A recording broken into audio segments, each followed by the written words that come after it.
What's up, Taiwan? I'm Yvonne with 15 minutes of news from here in Taiwan and around the world. Santiago Peña has won Paraguay's presidential elections. He declared victory on Sunday after winning over 40% of votes in the South American country.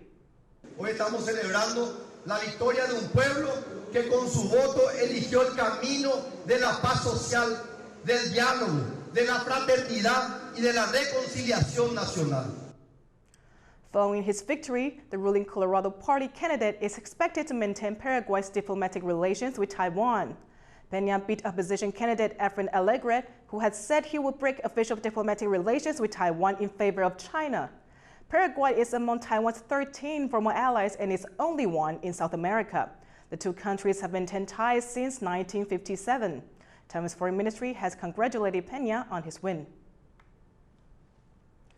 Former President Ying-jeou is back in Taiwan after a trip to Greece, where he gave a speech on geopolitics. But some of his remarks about Taiwan's relations with China have attracted criticism from the current administration. Jeremy Olivier has more. Former President Ying-jeou has just returned from Greece.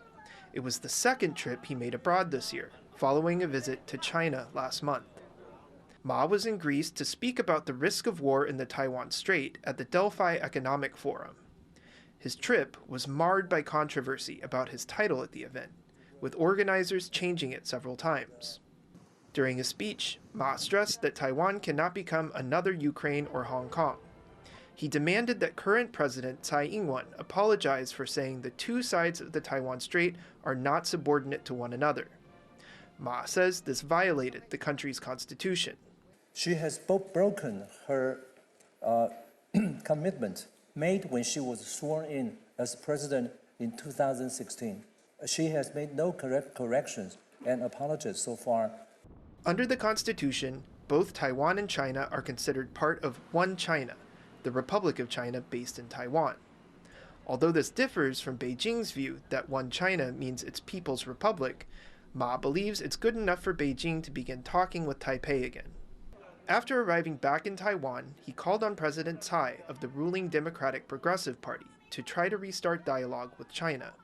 呼吁各方呢敦促两岸进行避战的对话，以谋和平。同时呢，我也要求民进党政府要切实遵照中华民国宪法跟两岸人民关系条例来推动两岸关系。 But Ma's remarks are considered unacceptable by the Tsai administration, which does not share his view of one China. Premier Chen Jianren was among those who criticized the former president. 马前总统这一段时间在国外的言行作为呢，让国内的很多人看了以后都感到非常的失望。我也不便在这里再多说什么。 The debate over whether Taiwan should embrace one China will likely continue until next year's presidential election. Polls indicate most Taiwanese people agree with the DPP's claim that Taiwan and China do not belong to each other. This will make it difficult for Ma's opposition Kuomintang to persuade voters in Taiwan to accept one China in any of its forms. Ethan Pan, Sam Hui, and Jeremy Olivier for TaiwanPlus. The U.S. says that it stands with the Philippines in its maritime disputes with China. This follows a China Coast Guard ship nearly ramming the Philippine patrol vessel. Hamil Kong reports. This is China Coast Guard Vessel 5201. This is a solemn statement. According to the Chinese laws and the international laws, China has indisputable sovereignty over islands in the South China Sea and their adjacent waters. It's a sound and sight many Philippine ships have been experiencing. China's Coast Guard and Navy warning boats to sail away and conducting dangerous maneuvers if they don't comply.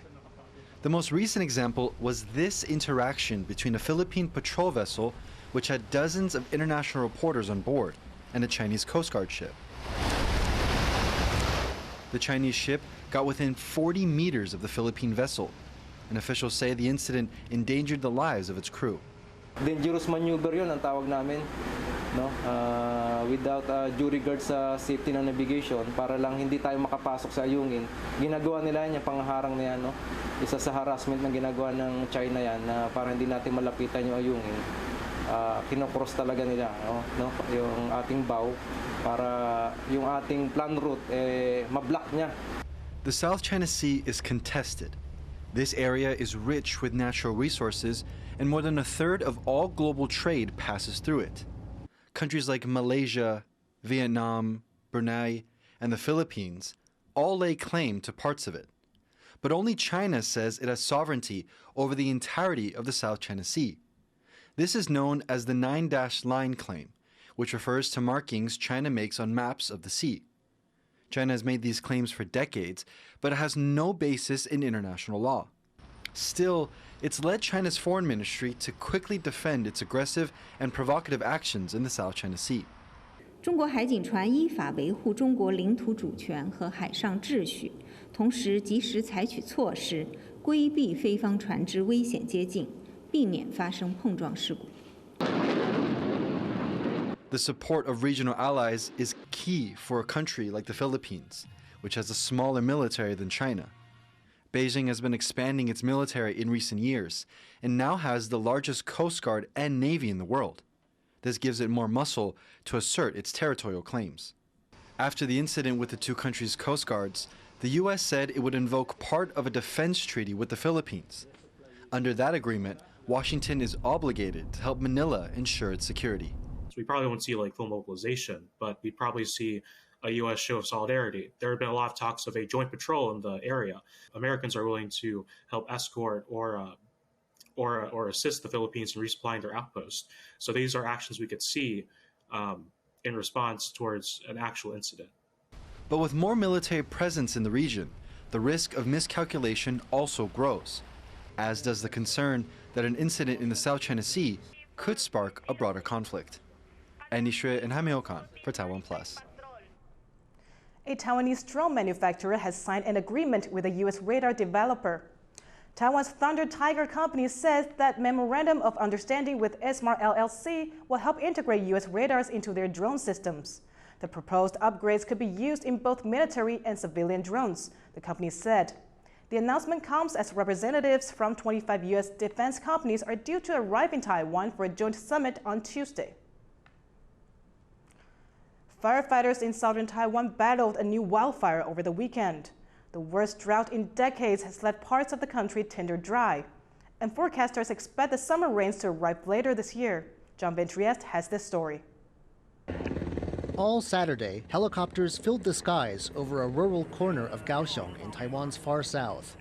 They were responding to the second big wildfire to hit the area in a month. It took 90 firefighters and pilots carrying 18 metric tons of water 11 hours to put out the flames. It's been 2 decades since Taiwan has had a year with so little rainfall. But 2022 was a dry year too, leading to a historic drought. 去年的主要降雨期间的5到10月的降雨量大概是历年同期平均的4到6成左右哈，导致目前的船流量偏低，水库水位也偏低哦。 And what rain is likely to fall for now won't fall where it's most needed. 西半部地区，则是主要是以山区降雨的这个可能性稍微高一点点，平地降雨的几率就会下降。 This leaves countryside in many areas vulnerable to catching fire, especially in the drier south. Forecasters also say the early summer rains, which usually begin in May, are likely to come late this year, putting Taiwan at risk of more fires for weeks to come. James Lin and John Van Trieste for TaiwanPlus. It's Labor Day in Taiwan, and workers are marching in the capital, Taipei, for better work conditions. This year's rally highlights excessive working hours and Taiwan's minimum wage. Marchers are also pressing for more opportunities for young people and the rights for health workers. The event organizers say they're disappointed with President Tsai-ing-wen's labor policies. They say they hope future administrations can take labor concerns seriously. Taiwan will lift its ban on imports of Canadian beef from cattle over the age of 30 months. The Food and Drug Administration made the announcement over the weekend, though the date the ban will be lifted is yet to be announced. Taiwan's officials say the country's ban on Canadian beef was likely a hurdle for bilateral trade talks between the two countries. In February, the World Organization for Animal Health said the risk of BSE disease in Canadian cattle over 30 months old was negligible. Taiwan's top badminton player Dai Tzu-ying has won the 2023 Asia Championship in Dubai. Dai took only 34 minutes to beat South Korea's An Se-young in straight games, winning the title with 21-10, then 21-14. It's her third career win at the tournament. She previously won the women's singles event in 2017 and 2018. Dai is ranked the fourth best shuttler in the world and says she plans to retire at the end of next year. A group of Ukrainian ballet dancers in exile has made their debut in Taiwan. They've united to fight against the ongoing war in their country with their art. Our reporter Sandy Chi has the story.